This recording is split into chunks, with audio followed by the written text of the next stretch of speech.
This week's Torah portion is called Mishpatim, and it follows on from what we read last week about the revelation of God at Mount Sinai. God gave the first two of the 10 commandments to the Jewish people. They were united. They were at the mountain, Mount Sinai, and God revealed God's self. And it was such a huge revelationary experience that the people couldn't live through it. They couldn't sustain that amount of God revelation. So they told Moses, you go up and you get the rest of the Torah. You get the rest of the 10 commandments, that we can't live in that experience of revelation. So Moses goes up onto the mountain in this week's Torah portion. At the end of the Torah portion, he goes up onto the mountain through the darkness of the clouds into the light of the heavens to receive the Torah. Before we get to the narrative, interspersed in the narrative are 53 mitzvos, 53 commandments, ways to be in the world that God tells us in this week's Torah portion. So there are three categories of commandments. There are those that we'd come up with on our own, social order ones, to take care of each other, how to look after each other, how to set up our judicial systems, etc. Mishpatim. And there are 53 of them in this week's Torah portion. There are Torah commandments that we wouldn't come up with on our own, that are beyond our capacity to come up with and understand. And then there's those that testify to God. When we observe the Shabbat, we're testifying that God created the world and that God rested on the seventh day.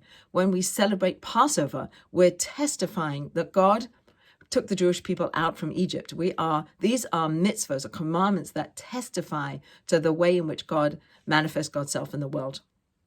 One of the Mishpatim that I'd like to focus on is where we are told to stay far from falsehood, to not be a false witness, to not say something that isn't true, that we have to work really hard in our life in this world where God is hidden to stay true to the truth, that we should distance ourselves, it says. It's a unique language, to distance ourselves from falsehood.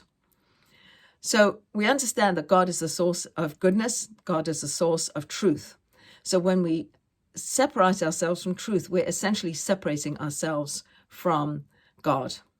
When we stay true to the good and we stay true to the truth, then we're bringing godliness out into the world. And it is said that we, the Jewish people, are connected to God, that when we act in certain ways, that we represent God in this world. So it's incumbent upon us to distance ourselves from falsehood, that we testify and are witnesses to the goodness of God. And that is something we should take very seriously, that when we act and when we do what we're meant to do, what our mission in this world is, to be good and to do good and to attach ourselves to godliness, that then we are fulfilling our mission. And it is undermining our mission if we don't do that.